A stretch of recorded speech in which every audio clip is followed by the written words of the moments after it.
When it comes to voter turnout and track record in the United States, well, it's not great. According to the Pew Research Center, looking back 40 years, voting age turnout has gone from a low of just under 50% in 1996 to just over 58% in 2008. And turnout among young voters ages 18 to 29 is often lower than that. But there have been student-led efforts in this region to change that, as well as across the country. Students Timmy Sullivan of UMass Amherst and Amelia Windorski of Smith College will speak to that in a moment. But first, what exactly do we know about student voter turnout? Here's what Justin Gross, a political science professor at UMass Amherst, had to say. So historically, it's never been great. College students and actually voters or potential voters aged 18 to 24 or 30 have always been sort of on the low end of things, and that's gotten worse a little bit over time, especially in midterms. So midterm elections, in fact, if you look at all sorts of demographics, the biggest drop-off from presidential year election to a midterm happens among youth, and college students are part of that. And so, Amelia and Timmy, we have you here because you've each done something unique on your campuses at Smith and UMass to kind of hopefully bolster voter turnout. Amelia, what drove your wanting to inspire students to vote more at Smith College? So I wanted to get involved with student civic engagement because my first year was the 2016 presidential election, and actually quite a few of my friends didn't vote in it. And that was mostly because they couldn't figure out their absentee ballot situation.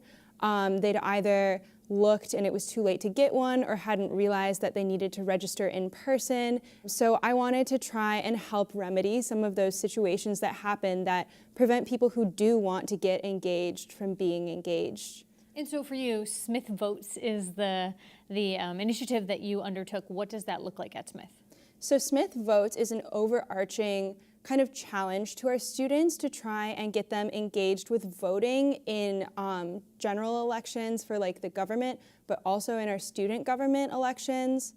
Smith has a pretty high voting rate. It was 60% in the 2016 election, but we're also an incredibly engaged campus, so I think we can get that voting rate to be even higher. Yeah, and actually that's a pretty high voter turnout when you look at what we know about voter turnout overall, right? Actually, right? one thing that I encountered, so really the depository of information on college student voting is out of Tufts, the national study of voting, learning, and engagement.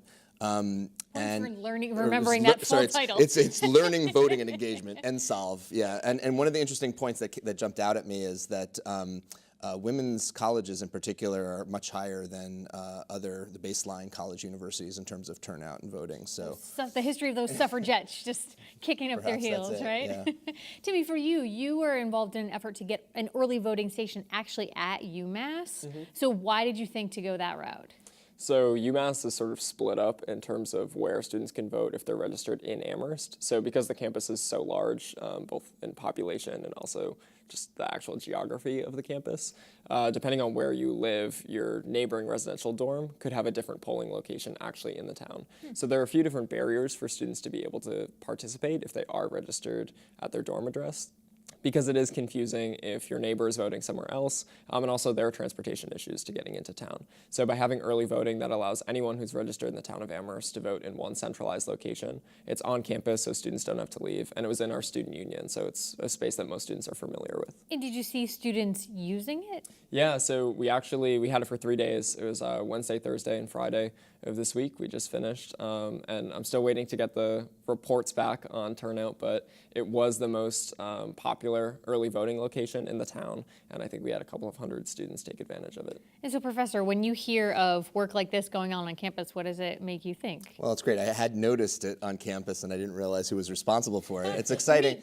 I will say I did sort of non-scientific poll of my class of about 60 students a couple days ago, and one interesting thing that I noticed is among and social science majors tend to vote more than, say, STEM and certain other fields. One thing that I did notice, though, when I asked folks if they were registered and if they planned to vote, of those who were planning to vote, the lion's share of students said they were voting back in their home district by absentee or by traveling home. And so I'm actually quite thrilled to hear that you were getting a lot of people who were voting in Amherst. Among your peer groups, do you find that more people do sign up for absentee ballots, or do they go and take the step to register here at Smith or in UMass in the town that they're living in, I guess, more than they would be if they grabbed an absentee ballot? I think the majority of Smithies are voting in their home district. I had a lot of people ask for help requesting those ballots and requests.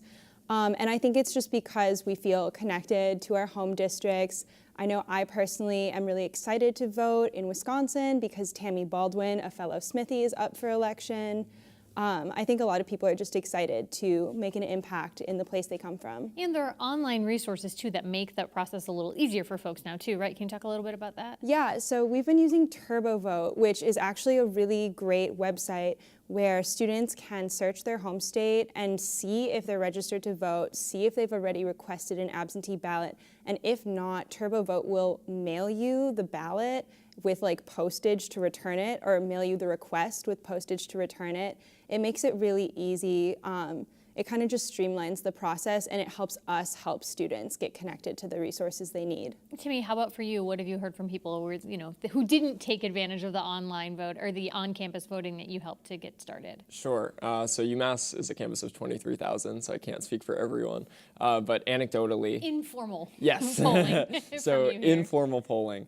I actually know quite a lot of people who are voting back where they're from in their own districts. There are some students who are from out of state, which represents, I think, about 30% of our campus. And they're really excited to vote back in their home districts. But also in Massachusetts, there are some who want to participate in some really exciting elections. For example, people in the Cambridge area are really excited to cast their ballot for Ayanna Pressley. So they remained either registered in the Cambridge area or in Massachusetts 3rd, or they sort of re-registered if they were already registered in Amherst to be able to cast their ballot for some of their home representatives. Also, there's something of a cultural shift or a cultural swell happening right now where people are more politically engaged or more frustrated by politics, so maybe they're getting involved. Professor, do you have a sense, maybe not through data, but just kind of anecdotally about where we sit right now? And actually, surprisingly, there are data already. There was a study out of Harvard School of Government that seemed to show it's generally one of the big problems, I think, among young voters in particular. Reasons why they say they don't vote is because they feel like it won't make a difference. And one interesting study from Harvard showed that there was a spike recently in the last couple of years since the 2016 election in young potential voters saying or disagreeing with the statement that my vote won't matter. So that could be a part of what you're describing in terms of excitement and a buy-in, a belief that they can actually make a difference in our policies and so on. I think there's a sense, too, when we talk about college campuses, people would maybe lump them in this sort of liberal pool automatically. But something I noticed about both of the efforts that you worked on, there was a real bipartisan effort there. Is that how it felt on campus, too? I think that Smith has a lot of students who are very engaged with the issues in a particular way. Like, I think we're a lot more of a progressive campus, but we wanted this challenge to be representative of all students and make students feel comfortable and excited to get engaged no matter where they stand. And since it's sponsored by Smith Democrats, Smith Republicans, and Smith Bipartisan Coalition, we're really trying to show that anyone should be getting involved because this election is important for all of us. How about for you? Yeah, I want to echo a lot of the same sentiments. I think really what our priority was not pushing a partisan agenda, but making sure that young people could vote and are prepared to vote. There are studies that show that the earlier you start voting, the more habitually you vote. So I think that is something that we were really relying on, and making sure, myself and my vice president, we are really big on student voice. And voting is one of the ways to increase student voice, and that's sort of a nonpartisan issue.